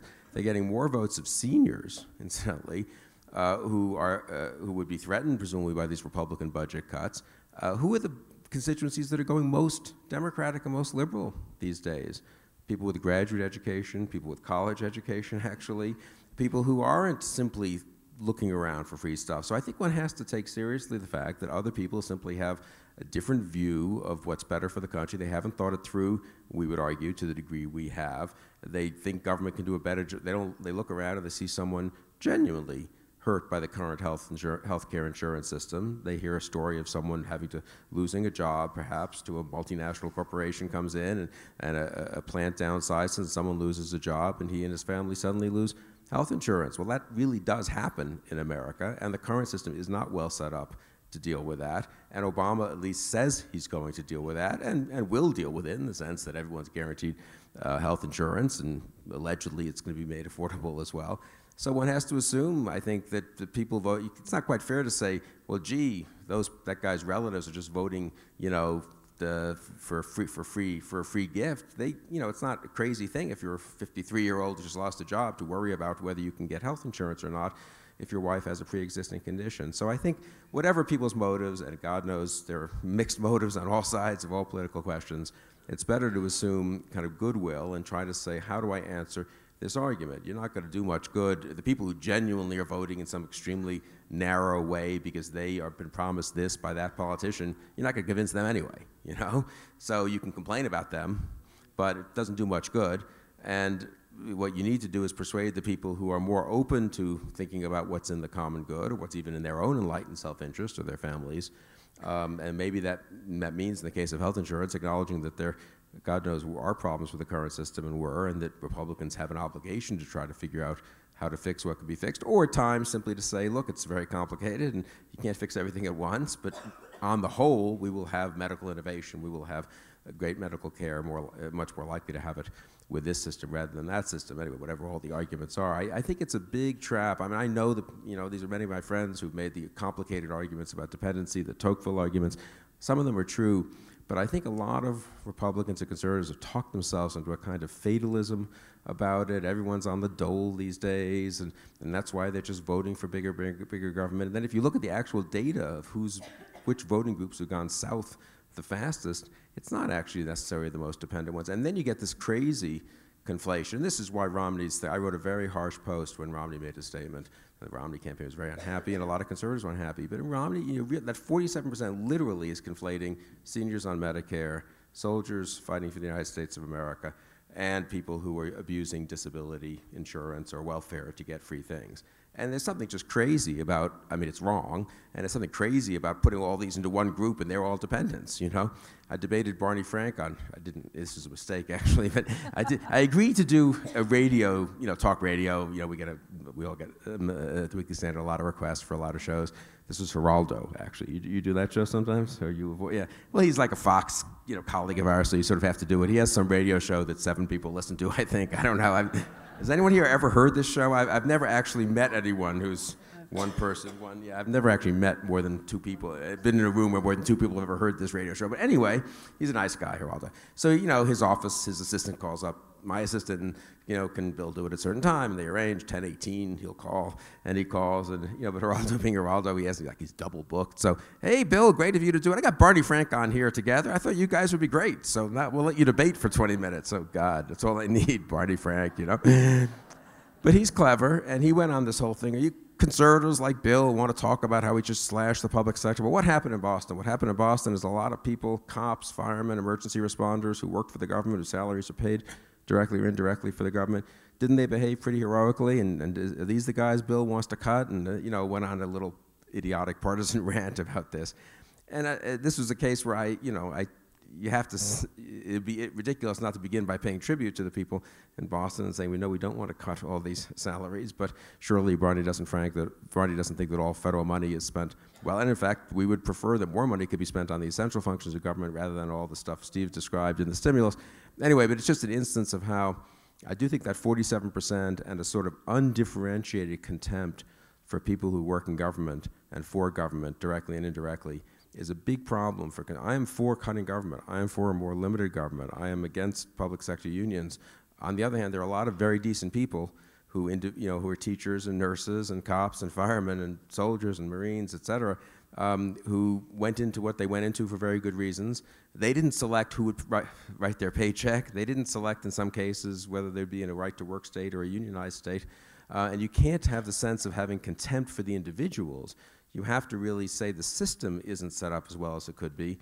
But that doesn't mean that the individuals who are teaching school down the road are bad people because they're members, perhaps, of the Colorado Education Association or whatever it's called here, because they don't have much choice probably, or because their paycheck is being written by a government entity. So I think it's very important to distinguish the policy proposals one is from a kind of a contempt for people who happen to be pursuing their livelihoods or living their lives in ways that we would wish the system were set up differently. For the last word, Steve Hayes, let me come to you as a young father and emphasize not so much the substance of college freshman Josh Sherwood's question as the age group or generation from which the question emanates. Point was well made on a panel this morning that the Weekly Standard gave us. We got to get past Reagan nostalgia and live in the now. Nonetheless, there were things that were great that happened in the Reagan years, and one of them was somehow the aging B-movie actor from Washington, D.C. captured the imagination of a college student and 20-something generation and did very, very well with them. What thoughts do you have, Steve, for the boot camp trainees when they have a chance to interact with someone in their teens or 20s? How do we make the case that freedom and limited government and economic free enterprise are the best? Well, I think you can focus your argument. If conservatives can't, given the current state of affairs in this country with $17 trillion in debt, if conservatives can't convince that generation that this stuff isn't working for them, I mean, the ones that are going to get stuck with the tab. The ones that are going to have to pay the bill. I mean, the ones to pay the bill or suffer the consequences of unpaid bills and whatever kind of collapse we're likely to see. I mean, that the millennials, as we like to call them, you know, it's one of those cases just as a political matter where I think you just pick and choose your arguments. There are going to be arguments that sort of conservatives will make that will be less appealing to that group. We've seen in the polling, for instance, gay marriage arguments. They're not likely to agree with what a lot of conservatives will argue on gay marriage.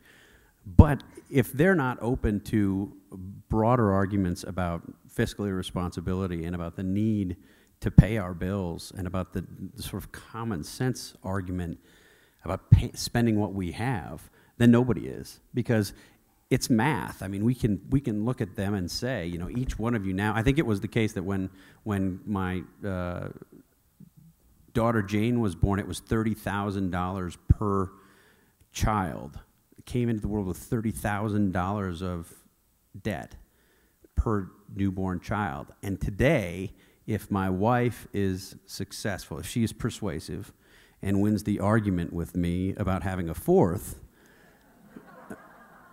the new child will come in with $60,000 in new debt. I mean, you know, you want to talk to the millennials about the burdens of student loans. I mean, it probably won't be long where they'll owe more on a per-person basis in national debt that may have been spent before them on things that don't affect them than it is on their own education. So that's a group that I think is ripe for picking with the right emphasis and the right arguments. I want to make one more plug for this indispensable magazine. If you love liberty, if you love America and American exceptionalism, you need to be reading the Weekly Standard. Dinosaurs like me still read it in print. You can get it online, of course, on the web, and of course on your mobile device. And the address, if you want to order a subscription, is on the inside front cover of your program packet. Before we break, I'd ask what we've called in the program packet our Persuasion Paragons, Bill Crystal and Steve Hayes, to step up here. We have a thank you gift for you, gentlemen.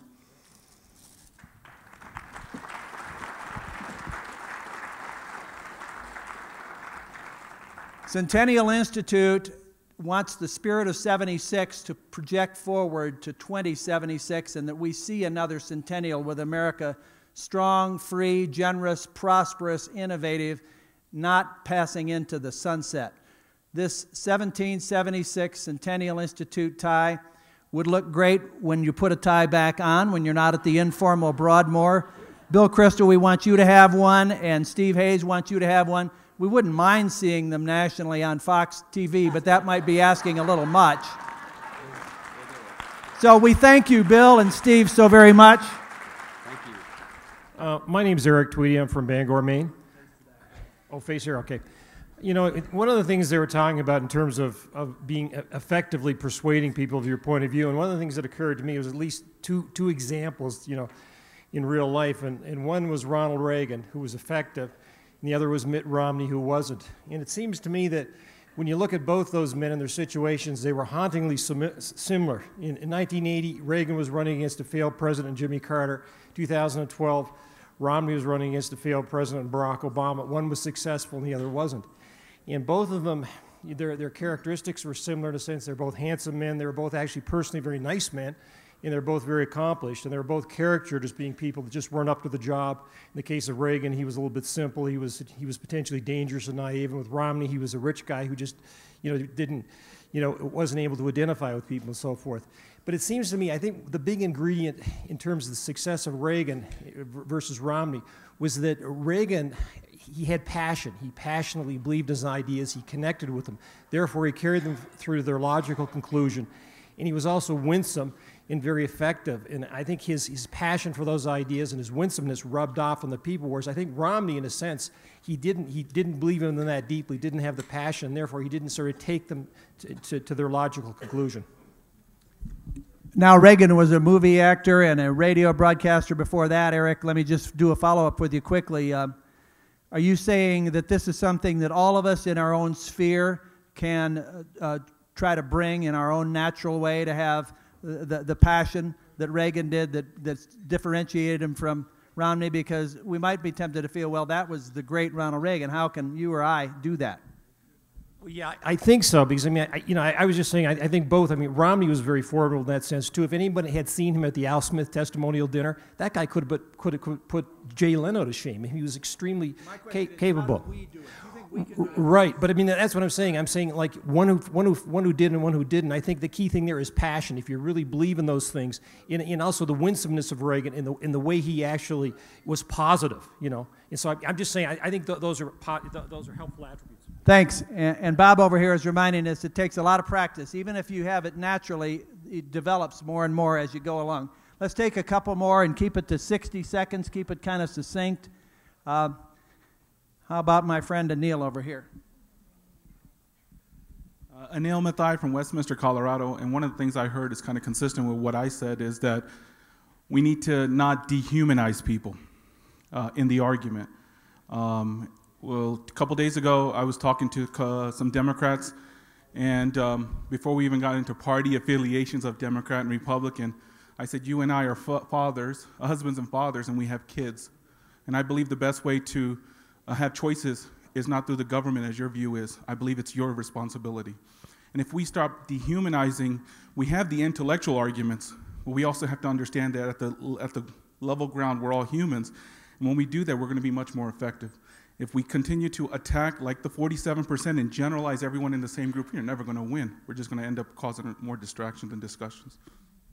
So you established a common bond, person, to transcend your ideological or political or labeling differences. Right here, the gentleman in the red shirt. Thank you. I'll just say what I think I learned out of that I can now use on my granddaughter, who was educated at the Washington University in St. Louis and in Wisconsin University, both of which are very left-leaning organizations. So I have difficulty talking to her. So I learned from this that when she states a position, I have to steel myself and say, you're right, and then I have to repeat it back, different words. So they don't say quite the same thing, they say something that's close to what I believe. And then I say, well, yeah, that's right, you're right. Then maybe she'll say back, well, you're right, yeah, that's right. And then I got her moved about this far, little by little. John Harper, thank you very much. And I think he is somewhat paraphrasing what Crystal and Hayes told us they thought Obama and Clinton were very good at, isn't he? Take one more, and then we'll go back into full tables. I just wanted to say that I don't know if you're better at this than I am, but every time I present the left with facts, I'm Patty Reinertson from Denver. Anytime I introduce facts to the left, they shut down. They don't want to hear it. So,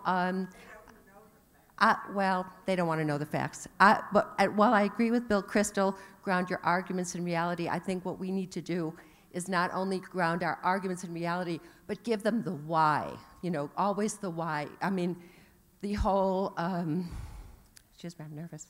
The whole war on women thing, we would say, I mean, we never said there is no war on women. We never came out and really countered in a strong way, and I think that's what we need to do, because we're not going to win just by being nice. Thanks, Patty. Now, Melanie and Krista, listening with a keen ear, what really stood out to you in the rich time that we had, an hour and a half with Crystal and Hayes? Melanie? Oh, I wanted to add something that wasn't said. Could I do that? I find they are opinion makers. They take the news and they explain to the rest of us conservatives what's important. And what I've tried to do is to weave their opinions into persuasive commentary. And so I have two things to pass along they didn't mention.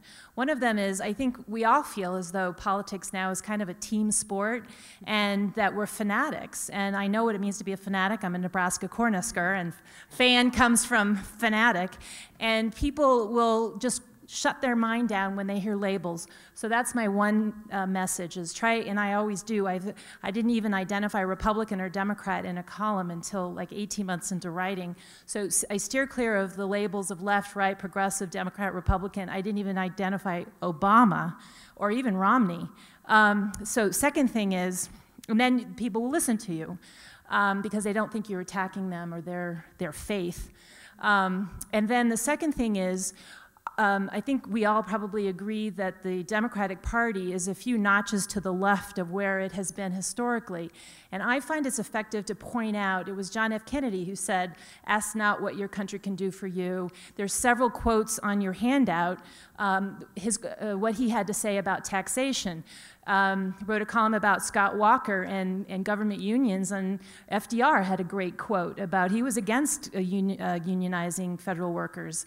And then the last piece of this is, when you have a president who actually believes that the problem with the Constitution is that it says what the government can't do to you, not what the government has to do for you, and then you point out that that's Barack Obama. So I've got to be on the left here. This is Barack Obama, but our founders expressly set up a constitution that was designed to be limited so that, and did not specifically, except for the Bill of Rights, enumerate rights. And when people realize how far away from this bipartisan consensus on domestic and foreign policy, by the way, you look at JFK's inaugural address or Reagan's Peace Through Strength, they realize how far away from the bipartisan consensus and our founding the Democrats have gone. I think that's helpful.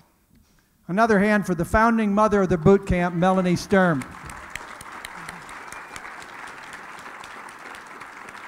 So Krista, as I tried to dig out in my little exchange with Eric Tweedle down here, what's the takeaway for average folk who are never going to be in a media spotlight like Bill and Steve, or even some of the prominent platforms that people like you and me playing in the minor leagues may enjoy?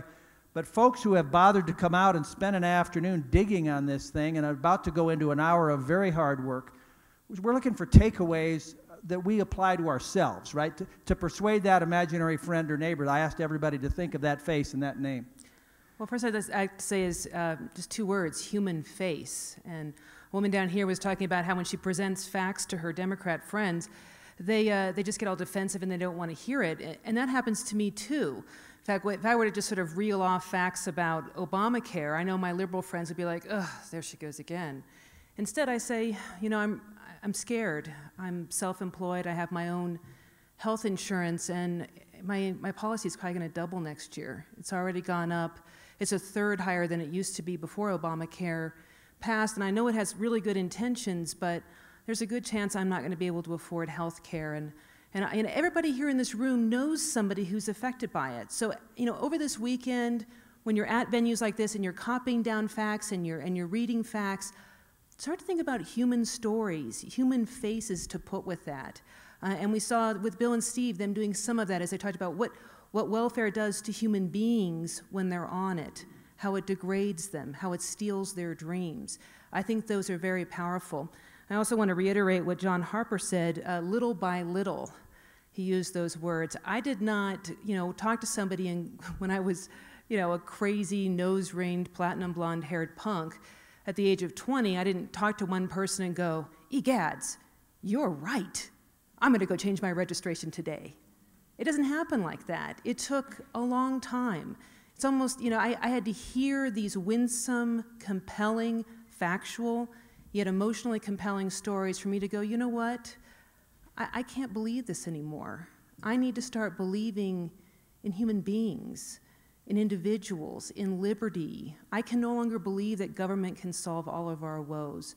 And it put me on a journey that made me the person that I am today. I also want to notice, before we go to our facilitators, is that, you know, almost everything I do, I don't feel that I'm up for the task. I feel like everything I want to do in life is far bigger than I could ever do. And I know there are people in this room who are saying, well, you know, that's Steve Hayes and that's Bill Crystal. They do this for a living. Of course they're going to be persuasive. I don't know if I can be persuasive. And frankly, I feel those fears too. And sometimes when I feel those fears, I think of this one quote by John Quincy Adams. He said, "The duty is ours. The results belong to God." And you love this nation like I do, which means we have to become better communicators. And like you, I'm scared. I know I need to be bold, but I need to be kind. I need to know my facts, yet I have to have stories. I need to practice, but who do I practice with? It's scary, and I know that. And I think we have a really great time ahead of us to practice some of those skills and just to get out there with that humility of spirit to say, you know what? If I can just change one heart, it's going to matter. It's going to matter for this country. Beautifully said. Thank you, Krista.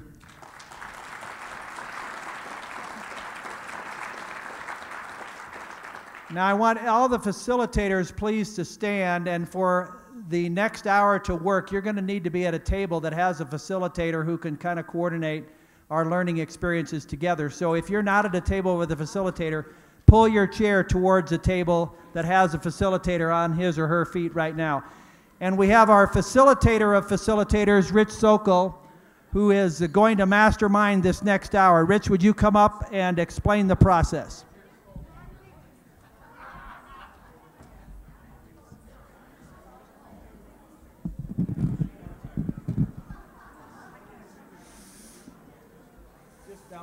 Okay, hello everybody. As you're taking your seats, I'm going to describe what's going to happen over the next hour. So we probably don't have enough facilitators, but if you're at a table that is not a facilitator, if among yourselves, if you would just pick somebody to be the facilitator, I think that would be very helpful. We always suggest picking someone, whoever has the birthday closest to today can be the facilitator. So if you could just decide among yourselves, if you don't have a facilitator, who that'll be, that would be very helpful. All right. Guys, if I could have your attention for a sec. I know everyone is anxious to get started, but I just want to explain to you how this is all going to happen. So if I could just have your attention for one more minute before we all get started. All right, I know the way to get your attention is to tell a joke, so I'll tell a joke real quick. So one of the things I learned when I was a boy was that anybody could become president. And now I'm beginning to believe it's true. Okay, that was the joke. All right, so here's how the next hour is going to work. You're actually going to get a chance to role play and to put into action some of the things we heard this afternoon. So the way the hour will work, we're going to discuss 3 subjects. The 3 subjects are taxes in the economy, entitlement spending and whether we should cut entitlements, and then finally Obamacare. Now all of you should have received a handout. This handout was put together by some of us where we tried to cull together in a short fashion a lot of facts that will help you in your arguments. But what we also wanted to do was to also give you the moral case, because as we've heard, especially from the woman who spoke here in the front just a little while ago, facts are important, but they're not the only thing. And when we as Republicans just rely on facts, we are not persuasive. So we want you to have this. This is going to be a takeaway for you to refer to later, but it's probably not, we know you're not going to be able to read it now, but please take this with you and refer back to it when you are getting into discussions with your friends and neighbors, okay? It'll be up on the web too. And it's going to be up on the website. Which website, John? CentennialCCU.org. CentennialCCU.org. So, okay, so as I said, we're going to have we're going to break into 3 sessions. The facilitator is going to act as either the liberal or the moderate, the non-conservative viewpoint. And the liberal is going to pose the question. And the question, for example, for the first question we're going to pose is your nephew Charlie. So the facilitator is going to play your nephew Charlie or Charlena, as the case may be, who's a recent college grad, tells you at dinner that she can never vote for a Republican because Republicans are for the rich. And they just want to give tax breaks to the rich that the middle class must pay for.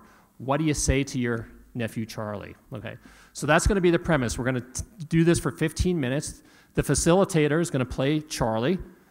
Hopefully the facilitator will call on one of you to give your best argument. What do you say to Charlie? After you give an argument, and again, we're going to have to keep it short and concise, we're going to have the table critique you and say, hey, was that persuasive? Was it not persuasive? You know, how could we have framed that better? If there's time, then the facilitator will call on someone else at your table and say, okay, give me another argument. What would you say to Charlie? And then again, have the table critique the answer. That's how we suggest you run the table. 15 minutes from now, I'm going to ring the bell. We're going to move on to the second subject. I'll introduce the scenario. We'll do that again. We'll then do it for the third scenario, and then we'll regroup at the very end just to hear what some people thought were the best arguments. This is that part of boot camp where they start firing live ammo over your head, okay? Applause for Rich. He and Joshua Sharf did a great job on this part of it, too. So off we go, off we go. I think dollar sign arguments work well with conservatives. They probably don't work very well with liberals. I would think a heart argument works better with most liberals. They tend to not think in economics, and that's why they call us cold and greedy, because we always argue with dollars and cents, or we do rule of law. I think a better argument is kind of going like, oh, these people help the poor, and something like that. That's more of a heart argument. But even then, you still brought in some of the dollar signs. That was my impression. And tell me where I'm wrong on this. If you have any kind of self-drive or self-esteem, do you really want someone else footing your bill all the time? So to go from the heart standpoint, in my mind, I had difficulty expressing that because if somebody really has any self-respect whatsoever, they don't want someone else given to them. They want to have a sense of accomplishment, which means they have to make an effort. So I didn't know, realizing that the heart is a big part of that. The economy is too, and so what I tried to do was show that people who have money also give to others. You always have the slouch, but what I'm saying is typically people do give. They share, and that's one of the ways we get human satisfaction is because we share what we have. Because, and I'm speaking from a religious standpoint now, although I may not bring it up from a religious standpoint, anything material has limited satisfaction. If I make $30,000 a year, I got to pay 15%. So why would Mitt Romney, as a billionaire, pay lower taxes than I do? There is a fallacy in that you pay, even if you're at the bottom, if you work, you pay payroll taxes, and so FICA taxes, and that's not free. So, but those are direct taxes, though. Those go into specific programs. Theoretically. that's not, unfortunately, well, only theoretically. we're right. They actually get poured into the general And fund. we do not have the lockbox that Gore was talking about. Why? I feel scared. I don't feel up to the task. And everybody's going, yeah. But here's why. We're going to move on to the second topic now. I'm going to read a little scenario, and we are going to shift our focus a little bit more directly to entitlements. Social Security, Medicare, Medicaid, of course, being the biggest entitlement programs that we have. So here's the scenario. Your great Aunt Sue will never vote for a Republican because those heartless Republicans want to cut her Social Security and Medicare, while the Democrats will protect it. What do you say to Aunt Sue? I've got government housing and I've got all these things, and it's all going to be taken away if you vote for a Republican. Paul Ryan's plan, you were going to be unaffected. You shouldn't worry about anything. He's trying to look out after me, because when I get to be your age, there's just going to be no money left.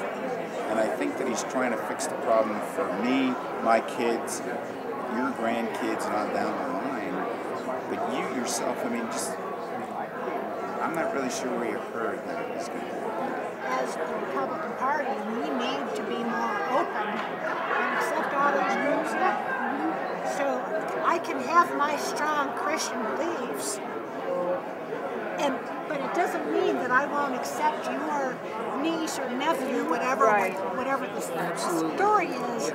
I'm still going to welcome them into the fold, because they may be very fiscally conservative, they may believe in personal responsibility, and they might want individual freedoms, all those things that we want.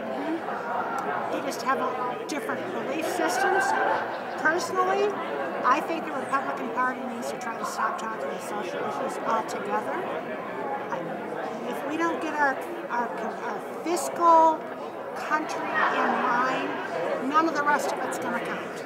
I mean, you say, they worked all their life. Well, I've worked all my life. I've worked hard. I put my money in for Social Security. I put my money in for any other entitlement that they've come up with. And I think I deserve it just like they do. But I think the reality is that we've got to have a point where we just can't continue to keep upgrading all these costs that someday, we're going to have to pay a price for. We're always talking about putting a face on the issue, all right? And so if Aunt Sue came up to me and asked this question about cutting entitlements, I would say, Aunt Sue, you are absolutely right. You have been paying into this system for 40 or 50 years. You are absolutely entitled to get back some of what you've been putting in there. That is a true entitlement. This is different from welfare. People have not put something into it, which is effectively confiscation. Well, I mean, one of the things you mentioned was about mismanagement, and you pointed the finger of blame at President Obama. Since he's been president, you've had a massive increase in the number of people who've gone on Social Security disability. And that, of course, is also going to affect Aunt Sue, because pretty soon there's going to be no money left for her. And, of course, the Social Security disability is a valid part of the Social Security Trust Fund, but it's for people that need it. And so there's certainly the question is, many of these people have gotten on for very flimsy reasons. Do they really need to be there? I've seen tons of them. They don't need to be on Social Security disability anymore than Mickey Mouse does. When we're talking with Aunt Sue, this is in her heart. It's not in her wallet, although you could say it is ultimately, but it's not there. It's not philosophical. This is how am I going to live if you don't protect my Social Security? And all I hear is that you're going to find a way to cut it. So I think we have to fight our base instincts to go right to the, that's not the truth, then this is the fact. And the other thing is there's an acknowledgement that the country is in debt. And without saying Obama, Democrats or anything like that, there was just kind of a consensus that we understand that we're in trouble, that something has to give, but we're not going to touch Aunt Sue's Medicare and Social Security, but we are going to have to honestly look at some of the concerns that will help this situation. So I like the fact that it was not only an emotional appeal and a supportive view, but some factual data got in. It's somewhere in the 15 to 16 trillion. Put that down to a family that makes $50,000 a year. What if this family, for example, were in what if we had 250,000 and the debt service was was 6,000 a month and we made 5,500 a month? What would we do as a family? That's a great We'd go around the table and say, no more Xbox, no more, cell phone bill, no more. Exactly. We're going to move on to the third and final subject. The third and final scenario is this. Your neighbor Dean, and by the way, my neighbor's name really is Dean, tells you that he thinks Obamacare is great because it will allow millions of Americans to finally receive quality health care. Who could be opposed to that? What do you say to your neighbor Dean?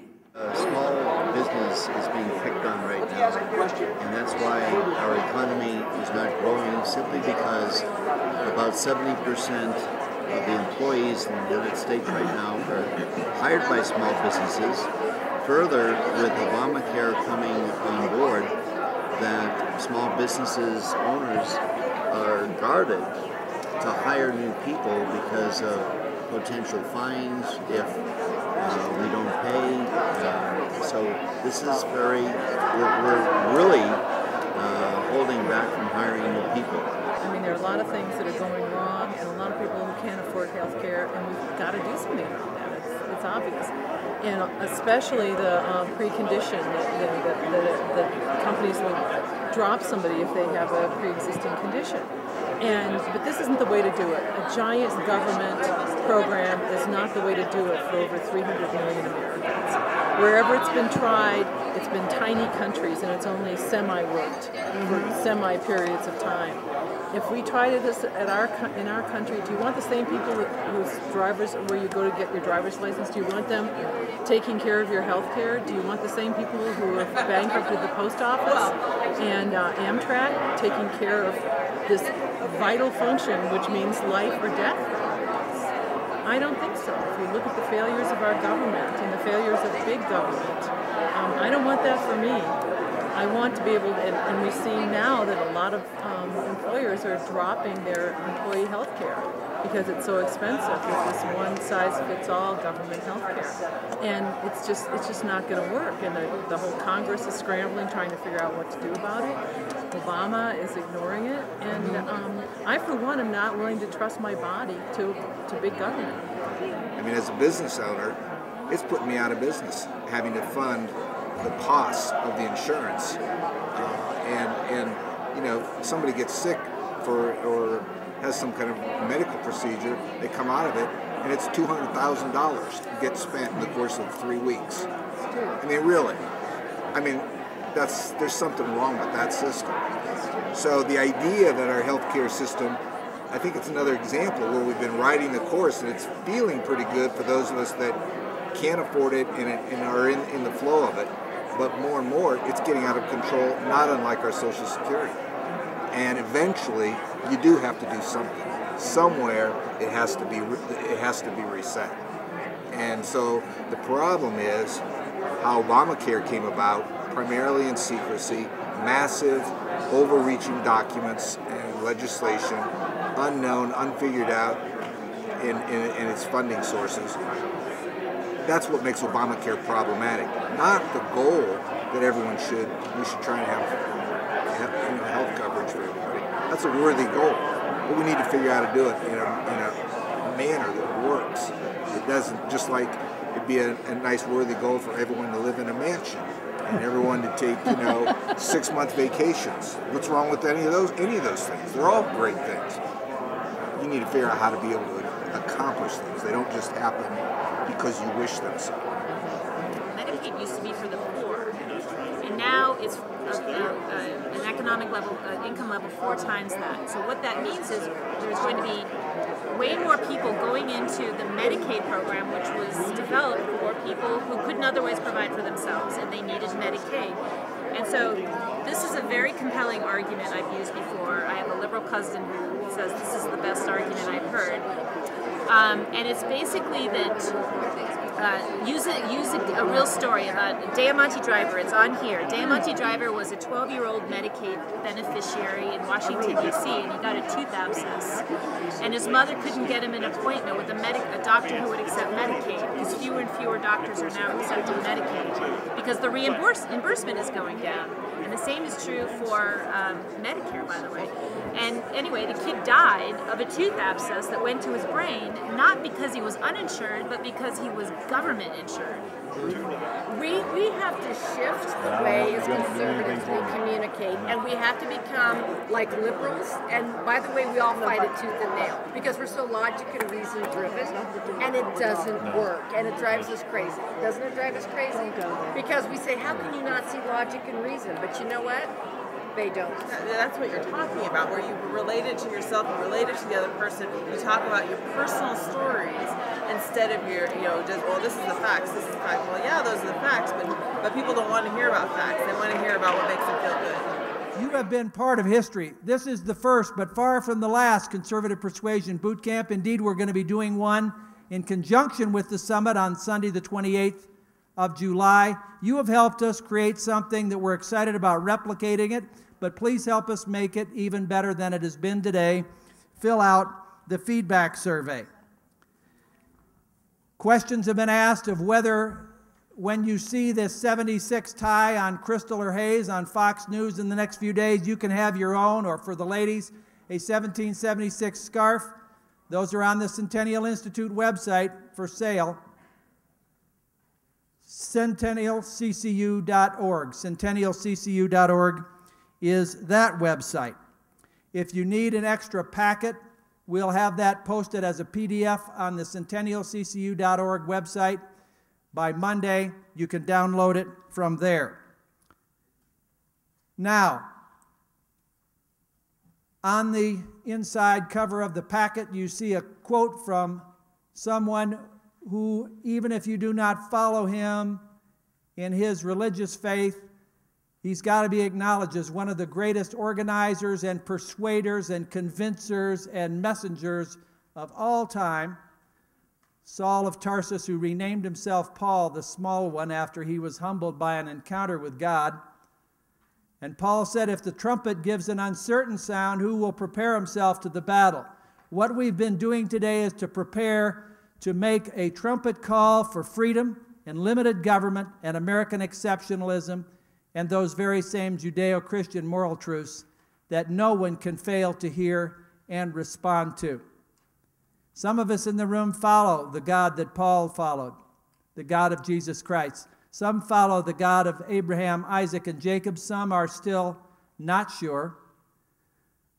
We wanted to have a prayer or a devotional moment as we close today that would span all of those beliefs, and the founding mother of the boot camp, Melanie Sturm, has that for us in a moment. The other thing that we ought to do as we close, and I think we'll do it with more overflowing hearts than we would have even at the beginning 3 hours ago, is to stand and honor our flag. And I did not arrange for a flag to be up on the front, so you're going to have to imagine it and stand and pledge with me to our United States flag. I pledge allegiance to the flag of the United States of America and to the republic for which it stands, one nation, under God, indivisible, with liberty and justice for all. Melanie, a closing thought for us, please.